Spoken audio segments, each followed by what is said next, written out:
How do you hold an election in a country where half the territory is at war, the opposition is outlawed, and the winner is known before the first vote is cast? Here's the number that matters. Just 52% turnout in the first phase, far below Myanmar's last real election. And yet, the generals say this vote will bring stability. Tonight, we're unpacking what this election really is, who it's meant to convince, and why its consequences reach far beyond Myanmar's borders.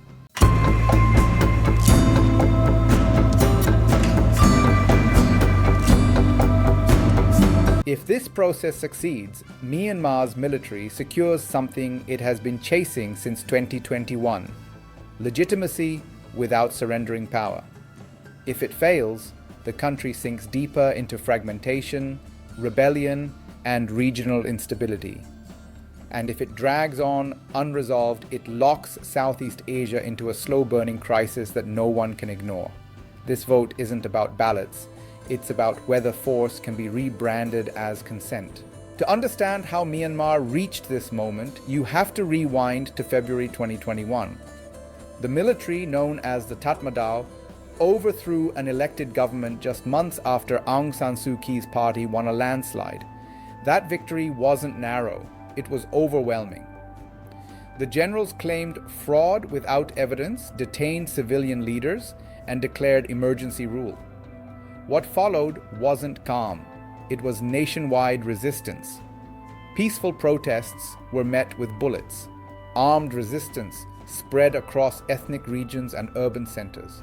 4 years later, Myanmar is no longer a single battlefield. It's dozens. Against that backdrop, the junta announced elections, not as a concession, but as a strategy. The military's logic is simple. Elections create institutions.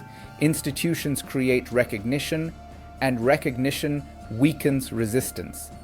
The problem is that this election was designed with filters so tight that genuine competition never stood a chance. Major opposition parties were dissolved. Criticizing the vote itself became illegal.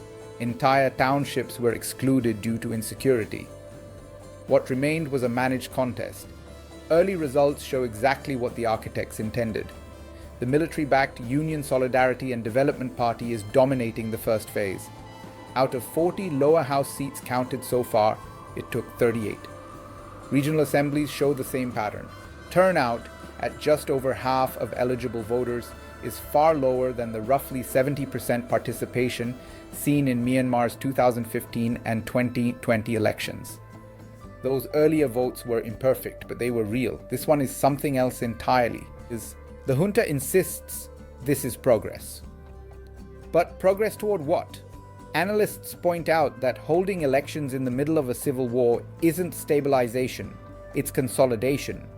The military isn't trying to reunify the country, it's trying to formalize control where it already exists and ignore the rest. That's why the voting is happening in phases. Large swathes of territory remain contested or outside military authority. Ballots don't reach where rifles decide. This creates a dangerous illusion. On paper, a parliament emerges. In reality, the war continues. Armed resistance groups, ethnic militias, and defected soldiers aren't laying down weapons because a junta-backed party won seats. If anything, this vote confirms their belief that politics has been closed off completely. That hardens positions on all sides. Now consider what happens next. One possible future is that the junta completes all 3 voting phases, declares victory, and installs a civilian-faced government dominated by retired generals. Some neighboring states may quietly accept it for the sake of stability. Sanctions remain, but enforcement weakens. The military gains breathing room, even as fighting continues in the periphery. Myanmar becomes a frozen conflict with an official seal. Another future is darker. As elections proceed into contested areas, violence spikes. Polling stations become targets. Resistance groups sabotage infrastructure. The military responds with air power. Civilian casualties rise. The election loses even its thin veneer of credibility. International rejection hardens and Myanmar slides further into isolation, pushing it closer to non-Western patrons willing to trade recognition for influence. Either way, Aung San Suu Kyi remains in detention. Her party has been erased from the system she once dominated. That absence matters. For millions of Myanmar citizens, politics no longer offers a voice. When institutions fail to absorb public will, pressure doesn't disappear. It explodes elsewhere. Zoom out, and the regional implications sharpen. Myanmar sits at a crossroads between South Asia, Southeast Asia, and China. Instability there doesn't stay contained. Refugees flow into India and Thailand. Arms move across porous borders. Criminal networks thrive in ungoverned zones. For India, Myanmar's instability complicates security along its northeast frontier, already fragile with insurgencies and ethnic tensions. China, meanwhile, plays a careful game. It wants stability, not democracy. Beijing has economic corridors, pipelines, and strategic access running through Myanmar. Elections that create a predictable partner, even an illegitimate one, may be preferable to chaos. But prolonged conflict threatens Chinese investments and forces Beijing to hedge, talking to both the junta and ethnic armed groups. The ripple effects extend further. In the Middle East, Myanmar's situation reinforces a global pattern. Regimes learning that controlled elections can blunt international pressure without real reform. In Africa and parts of the Arab world, leaders watch closely. The lesson is unsettlingly clear. You don't need legitimacy from voters if you can simulate the process convincingly enough. Globally, this challenges the already fragile idea that elections alone define democracy. When ballots are stripped of choice, they become tools of power, not limits on it.